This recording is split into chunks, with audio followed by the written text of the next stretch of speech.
অথচ আল্লাহ রাসূল বলেছেন এক মুমিনের প্রতি আরেক মুমিনের 6টা হকের এক নম্বর হক হলো মুমিন যখন অসুস্থ হয়ে যায় ওই মুমিনকে দেখতে যাবে, তার জন্য দোয়া করবে, পারতপক্ষে তার জন্য কিছু ওষুধপত্রের ব্যবস্থা করবে।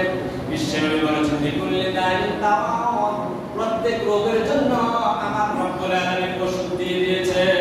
সুবহানাল্লাহ। তার খোঁজ খবর নেবে, তার অসুস্থতার ব্যাপারে খোঁজ খবর নেবে, পারতপক্ষে তার জন্য কিছু টাকা কালেকশন করে আত্মীয় স্বজন যদি দিতে না পারে সমাজের ধনাঢ্য সমাজের বিশিষ্ট ব্যক্তিদের কাছ থেকে কালেকশন করে ওই ব্যক্তির আর গোলাপের জন্য ট্রিটমেন্টের ব্যবস্থা করে দিবে। আমরা করবো তো ইনশাআল্লাহ, এটা করবো তো? কি করতেন না কেন? তাহলে তো ওয়াজ করি, তাহলে তো সব এর অবস্থান। আমরা এই কাজটা করতে রাজি আছি তো ইনশাআল্লাহ? আপনি নিয়ত করেন, নিয়ত করার সাথে সাথে আপনি একটা সওয়াব পেয়ে যাবেন। আল্লাহ রাসূল বলেছেন আমার কোন উম্মত যদি ভালো কাজে নিয়ত করে, নিয়ত করার সাথে সাথে একটা সওয়াব আল্লাহ পাক তার ওই নিয়তকারী বান্দার আমলনামায় লিখে বলতে পারেন সুবহানাল্লাহ। তাহলে আমার ভাই হোক, বোন হোক, পুরা ভাই হোক, নানা হোক, খালা হোক, ক্লাসমেট হোক, মুমিন ভাই হোক, রাজনৈতিক প্ল্যাটফর্মে সে যে দল করুক কোনো অসুবিধা নেই। মুমিন হলেই আমরা এক মুমিন আরেক মুমিনকে দেখতে যাব, রাজি আছি তো ইনশাআল্লাহ?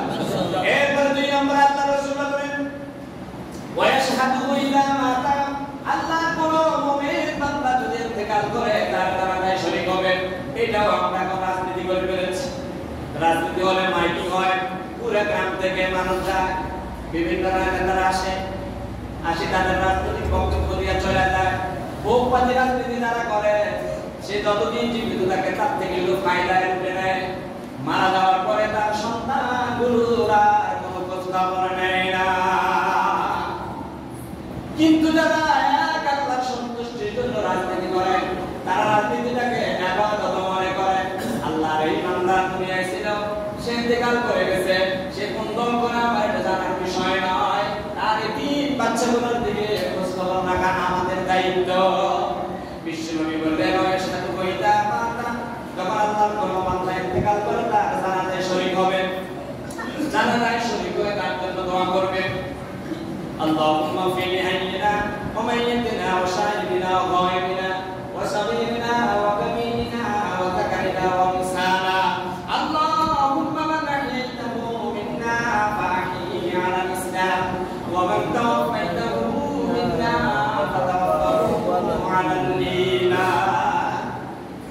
এইভাবে দোয়া করে আসবে তার জন্য। 3 নম্বর হলো ওয়াইজিবু ইলা দাআ, আল্লাহ কোন বান্দা যদি তার মুমিন ভাইকে দাওয়াত দেয়, দাওয়াতে শরীক হবে। দাওয়াতে শরীক হওয়াটা ওয়াজিব। দাওয়াতে শরীক হওয়াটা কি ওয়াজিব? ওয়াজিব।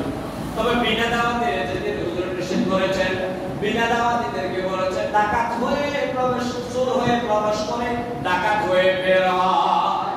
বিনা দাওয়াতি যারা তাদের কি তারা চোর হয়ে ঢুকে, চুরি করে ঢুকে। খাইবার টাইমে আইলা হাতে হলা গেল আনে কিনি লই এদের ঢুলে ঢুলে ডাকাতে এরকম প্রকাশ্যে মারো। আল্লাহ রাসূল কো বিনা দাওয়াতে দেখুন এখন চোর হয়ে ঢুকে বাইরে কেমনে ডাকাত করে। আর যারা দাওয়াতি আল্লাহ রাসূল বলছে তাদের দাওয়াতে শরীক হওয়া ওয়াজিব। قال رسول الله صلى الله عليه وسلم من كان يؤمن بالله واليوم الآخر فليكرم ضيفه। আল্লাহ রাসূল বলেছেন আল্লাহ কোন বান্দা যদি পরকালে বিশ্বাস স্থাপন করে তার বাড়িতে যদি মেহমান আসে ওই মেহমানকে মেহমানদারি করা তার জন্য ওয়াজিব হয় না। ঠিক কি না? বিষয় তো লম্বা, ঠিকই বলছি, আরো তো আছে। এরপরে বিশ্বনবী জনাব মুহাম্মদ রাসূলুল্লাহ সাল্লাল্লাহু আলাইহি ওয়াসাল্লাম বলেছেন ওয়াইশাদিদু ওয়াইসাল্লিমু ইদা লাকিয়াহু, আল্লাহর কোন মুমিন বান্দার সাথে যদি আরেক মুমিন বান্দার সাক্ষাৎ হয় তাহলে সালাম দিবে। সর্বপ্রথম কাম কি? সালাম। কথা বলেন না, কাম কি? সালাম। সর্বপ্রথম সালাম, না শুধু গালিগালাজ করি। দেখেন তো কেউ রাজনৈতিকভাবে নেন না, দেখা হলে সালাম দিব, পাইলে ফুলের মালা দিব, না হলে গণমূলক প্রতিবাদ করব, না অন্যকে মেলাইব। তাহলে যারা করে তারা তো মুমিন। মুসলমান না হয় আব্দুল্লাহ, আব্দুল রহিম, আব্দুল করিম। আল্লাহ রাসূল বলেছেন যখন কোন মুমিন মুমিনের সাথে সাক্ষাৎ হয় সর্বপ্রথম কি দিব? সালাম দেওয়ার পরে পরস্পর কৌশল বিনিময় করে বলবো ভাইও আপনি এক দল করেন আমি এক দল করি কোন তো এই কাজটাকে আমরা হইছে নি এই নয় বলবো। তাহলে আল্লাহ রাসূল বলেন এক মুমিনের সাথে সাক্ষাৎ হলে এক মুমিনে কি দিব? সালাম, সালাম দিব। লম্বা আলোচনা এই হাদিস শরীফে। এরপরে 5 নম্বরে আল্লাহ রাসূল বলেন যখন কেউ হাসি দেওয়ার সাথে সাথে তার জন্য দোয়া করবে। 6 নম্বরে আল্লাহ রাসূল বললেন ইজা নাসিহা শাহিদা আও গায়বা, আল্লাহর কোন মুমিন বান্দা যদি তার এলাকাতে কোনো উপস্থিত থাকে তার অনুসম্পদ তার আত্মীয়স্বজন সব কিছুকে অতন্ত্র প্রহরীর মতো পাহারা দেওয়া তার জন্য ওয়াজিব। বুঝলেন না? আপনার ভাই আপনার মুমিন ভাই আপনার কাছে উপস্থিত থাকলে যেরকম তার কল্যাণ কামনা করবে, অনুপস্থিত থাকলেও কি করতে হবে? কিন্তু আমাদের কাছে এগুলো আছে আছে আমেরিকা কি হয় এখানে আমরা দেশে কে আমল করি আমার বাড়ি কি হয় এই আর আম্মা কইতো তো সোয়ানে সুলার মুখ ঘড়িয়ানে বল বাস্তব কথা বলতেছি রাজনৈতিক ভাবে নেবেন। আমেরিকা সাক্ষীদের একজন মানুষের বিরোধিতা করছে তার বাড়িটা হিসাব করি গেছে ওখানে আবার আমেরিকা আরেকজনের ডিল বেচছে তার বাড়িতে। আমি কোন দলের পক্ষে বলি নাই, কোন দলের দোষত্রুটিটা তুলে ধরলাম। অথচ ইসলাম কি বলছে যে তোমার মুমিন ভাইয়ের সাথে দেখা হলে সালাম দিবা না ঠিক না দেবা সালাম। আবার হেতে ইয়ানে অপরাধ একটা করছে একটা মাকুল একটা অপরাধ করে তুই যা এটার গ্রামের বাড়ির মধ্যে দিন মেলাই শেষ কি হলো হেতে অত মুসলমান এত অত মুসলমান তাই আমি বিএনপি জামাত এনসিপি বুঝি না। আমার রাসূলের দাবি যদি আপনি উম্মত হয়ে থাকেন আপনাকে তোমার উপর আমল করতে হবে। আপনার রাজনীতি আগে রাসূলের সুন্নাতের উপর আমল করা আগে কথা বলেন। আপনার রাজনীতি আগে রাসূলের সুন্নাতের উপর আমল করা আগে, আপনার রাজনীতি আগে আল্লাহর কোরআনের উপর আমল করা আগে। এগুলা কি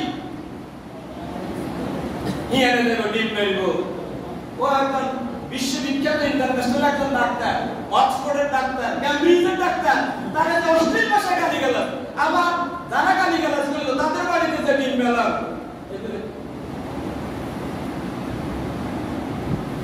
একজন প্রফেসর, একজন শিক্ষক, একটা দলের মহাসচিব তাকে হেনস্থা করা, আবার সাক্ষীদের একজন লোক এক সময় সাবেক মন্ত্রীগণের কটাক্ষ করছে তার বাড়ি জ্বালায় শেষ করে দিচ্ছে। জানেন না আমরা এগুলা কি রাজনৈতিক কথা? আমাদের কথা হচ্ছে যেখানে রোগ সেখানে ওষুধ দেওয়া। আমি আওয়ামী লীগ বিএনপি জামাত এনসিপি কোনটাই বুঝি না। সবাই তো মুমিন, সবাই তো বাংলাদেশের মুসলমান দাবি করে। দেখুন কি এজন্য কোরআন হাদিস থেকে আপনি যত দূরে সরে যাবেন তত আপনি লাঞ্ছিত আর বঞ্চনার শিকার হবেন। এজন্য প্রত্যেকের উপর ফরজ বিশ্বনবীর সুন্নাহগুলো, বিশ্বনবীর আমলগুলো, কোরআন শরীফের আমলগুলো আমাদের সকলের ব্যক্তিগত জীবনে, সামাজিক জীবনে, রাজনৈতিক জীবনে, পারিবারিক জীবনে প্র্যাকটিস করা। তাহলে আমাদের পরিবারে শান্তি আসবে ইনশাআল্লাহ। আল্লাহ আমাদের সবাই